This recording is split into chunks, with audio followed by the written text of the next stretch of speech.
ప్రభువును రక్షకుడైనటువంటి యేసుక్రీస్తు వారి నామంలో ఈ అప్పనపేట గ్రామ ప్రజలకు శుభాలు తెలియజేస్తున్నాం. దేవుని మాట చాలా శక్తివంతమైనది.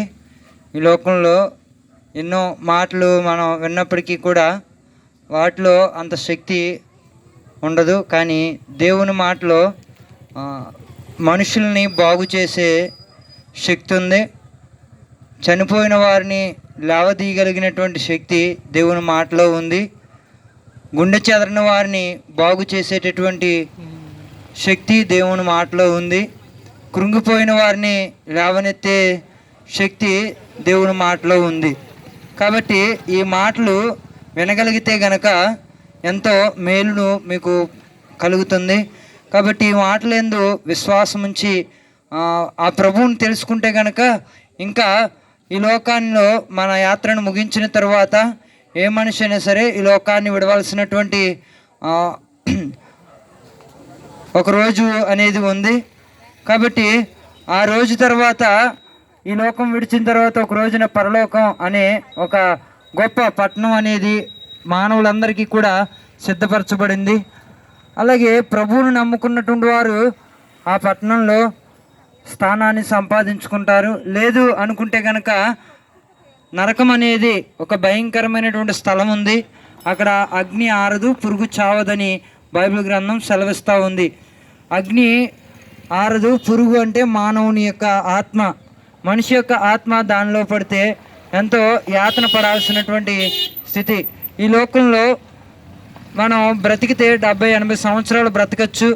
కానీ ఏదో ఒక రోజు మరణించిన తర్వాత మన ఆత్మ, మనలో ఉన్న ఆత్మ వెళ్తే ప్రభువుని నమ్ముకుంటే కనుక పుణ్యలోకం వెళ్తుంది. లేదు అనుకుంటే కనుక నరకానికి ఇడ్చుకుని పోబడుతుంది. కాబట్టి మానవుడు ఏమై ఉన్నాడంటే దేవుని ఆలయమై ఉన్నాడు అని చెప్పి పరిశుద్ధ గ్రంథం తెలియజేస్తూ ఉంది. మనం అందరము కూడా దేవుని ఆలయమై ఉన్నాం. అంటే ప్రభు సృష్టించింది ఆయన రూపంలో, ఆయన స్వరూపంలో, ఆయన పోలికలో మానవ జాతి అంతటినీ కూడా ఒక్క మనిషి ద్వారా నేడు ప్రపంచవ్యాప్తంగా ఉన్నటువంటి కోట్ల మంది జనమంతా కూడా ఎక్కడి నుండి వచ్చారంటే ఒక్క మనిషిని ద్వారా ఈ లోకంలో ఇన్ని కోట్ల మంది అభివృద్ధి చెందుతూ వచ్చారు. అయితే వీళ్ళందరినీ కూడా సృజించిన వాడు, మానవ జాతి అంతటినీ కూడా ఏర్పాటు చేసిన వాడు దేవుడు. ఆ దేవుడు ఏమంటున్నాడంటే మీరు నా ఆలయమై ఉన్నారు. అంటే దేవుని ఆలయమై ఉన్నాడు మానవుడు. కానీ దేహము దేవుని ఆలయమని మరొక చోట తెలియచేస్తూ ఉన్నాడు. అంటే మనం నివసించేటటువంటి ఈ భూమి మీద మనం నివసిస్తున్నాం. మనకు ఒక శరీరం అమర్చబడింది. ఈ శరీరం దేవుని ఆలయము అని చెప్పి పరిశుద్ధ గ్రంథం తెలియచేస్తూ ఉంది. అయితే ఈ ఆలయాన్ని ఎవరైనా కనుక పాడు చేస్తే, అంటే పాడు చేయడం అంటే కొట్టుకోక్కర్లేదు, తిట్టుకోక్కర్లేదు, లేకపోతే గాయపరుచుకోక్కర్లేదు, లేకపోతే పరిపరి విధాలుగా ఏదో చేయక్కర్లేదు. కానీ మానవుడు ఏ విధంగా ఈ దేహాన్ని, దేవుని ఆలయమై ఉన్నటువంటి ఈ దేహాన్ని ఏ విధంగా పాడు చేస్తున్నాడు అంటే వ్యసనాల ద్వారా, రకరకాలైనటువంటి మరి పనుల ద్వారా, వ్యర్థమైనటువంటి ఆచారాల ద్వారా, వ్యర్థమైనటువంటి పనుల ద్వారా, వ్యర్థమైనటువంటి ఆలోచనల ద్వారా, వ్యర్థమైనటువంటి తలంపుల ద్వారా, వ్యర్థమైనటువంటి వాటిని త్రాగి దేవుని ఆలయమైనటువంటి శరీరాన్ని పాడు చేసుకుంటున్నాడు. కాబట్టి ఎవరైనా సరే ఈ ఆలయాన్ని పాడు చేస్తే, ఈ దేహం అనబడుతున్నటువంటి ఈ ఆలయాన్ని పాడు చేస్తే దేవుడు వాడిని తప్పకుండా పాడు చేస్తానని పరిశుద్ధ గ్రంథం తెలియచేస్తూ ఉంది. కాబట్టి ఆ రకరకాలైనటువంటి వ్యసనాలు, మానవుడు మోసాల్లో, దగాలతో, ఎన్నో రకాలైనటువంటి ఎదుటి వ్యక్తిని అసూయతో, ఎదుటి వ్యక్తి మీద ఎన్నో కిరాతకత్వంగా చేసేటటువంటి పనుల ద్వారా, వ్యర్థమైనటువంటి ప్రవర్తన, వ్యర్థమైనటువంటి ఆలోచనలు, వ్యర్థమైనటువంటి రకరకాలైనటువంటి కార్యక్రమాల ద్వారా మానవుడు దేవుని యొక్క ఆలయాన్ని పాడు చేస్తున్నాడు.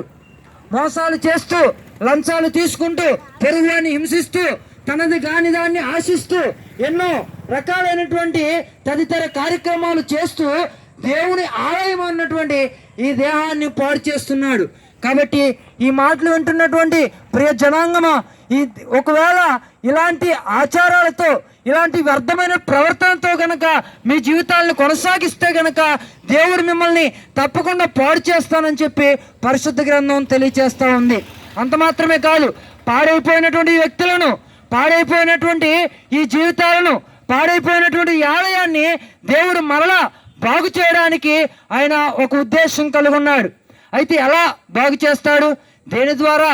మా శరీరం పాడైపోయింది అంటే పాపం అనేది మానవుల్లో స్రవిస్తూ వస్తుంది. మన పితరుల ద్వారా చేయబడినటువంటి పాపాలు మన నెత్తి మీద శాపంగా మార్చబడి ఆ శాపం కాస్త మరణానికి ఈడ్చుకెళ్ళి ఆ మరణం కాస్త నిత్య నరకానికి ఈడ్చుకుని పోబడుతున్నాడు మానవుని ఆత్మ. ఈ ఆత్మ దేవుని దగ్గరికి చేరాలని దేవుడు తప్పిస్తూ ఉన్నాడు. ఈ ఆత్మ పరమాత్మ దగ్గరికి వెళ్ళాలి, కానీ పరమాత్మ దగ్గరికి వెళ్ళాల్సినటువంటి ఈ ఆత్మ కాస్త పాతాళానికి వెళ్ళిపోతుంది. ఈ పాతాళంలో మానని వేదన, తీరని దుఃఖము, తీరనటువంటి యాతన మానవుని యొక్క ఆత్మ భరించాల్సినటువంటి స్థితి ఏర్పడింది. కాబట్టి ఈ ఆత్మకు మరి ఏ విధంగా విరుగుడు కలుగుతుంది? ఈ ఆత్మకు ఏ విధంగా పుణ్యలోకం దక్కుతుంది అంటే ప్రభు అయినటువంటి యేసుక్రీస్తును అంగీకరించాలి. అది చనిపోయిన తర్వాత చూద్దాంలే అనుకుంటే కనుక అది ఒకవేళ ఏమాత్రము కూడా మంచి ఆలోచన కాదు. ఎందుకంటే చనిపోయిన తర్వాత ఏమీ చేయలేం. ఒక నిద్రిస్తున్నటువంటి వ్యక్తి ఏం చేయాలన్నా తన వల్ల అయ్యే పని కాదు. అలాగే చనిపోయిన తర్వాత ప్రభు దగ్గరికి వెళ్తానంటే కుదరదు. పుణ్యలోకం వెళ్ళిపోతానంటే అది ఏమాత్రము సాధ్యమయ్యే పని కాదు. ఈ లోకంలో ఉండగానే, ఆయుష్ ఉండగానే, ఆరోగ్యం ఉండగానే ప్రభు అనేటువంటి యేసుక్రీస్తునందు విశ్వాసం ఉంచండి. ఎందుకంటే ఆయన మన అందరినీ కూడా ఆయన యొద్ద చేర్చుకోవాలని, ఆయన యొద్ద ఉంచుకోవాలని ఆయన ఆశపడుతూ ఉన్నాడు. కాబట్టి ఈ ఆలయాన్ని ఆయన బాగు చేయాలని ఇష్టపడుతున్నాడు. ఎందరైతే ఈ ఆలయాన్ని బాగు చేసుకోవడానికి ఇష్టపడుతున్నారో వారి జీవితాల్లో ఏమీ కాదు, ప్రభువా నేను పాపిని, నన్ను క్షమించు. ఈ ఆలయం నిజమే రకరకాల వ్యసన కార్యక్రమాల ద్వారా నేను నా ఆలయాన్ని, నా దేహాన్ని నేను పాడు చేసుకుంటూ వచ్చాను, ఇక నుంచి నేను పాడు చేసుకోను, నన్ను క్షమించు అనగలిగితే గనక, దేని ద్వారా అయితే నీ ఆలయం పాడైందో దాన్ని విడిచిపెడితే గనక నీ ఆలయం బాగుపడుతుంది. ఆ పరమాత్మ దగ్గరికి, పుణ్యలోకానికి, ఆ దేవుని రాజ్యానికి, ఆ స్వర్గలోకానికి ప్రతి ఒక్కరు కూడా మరి ఆ లోకంలో ప్రభువుతో పాటు ఆనందించగలిగే స్థితి ఏర్పడుతుంది.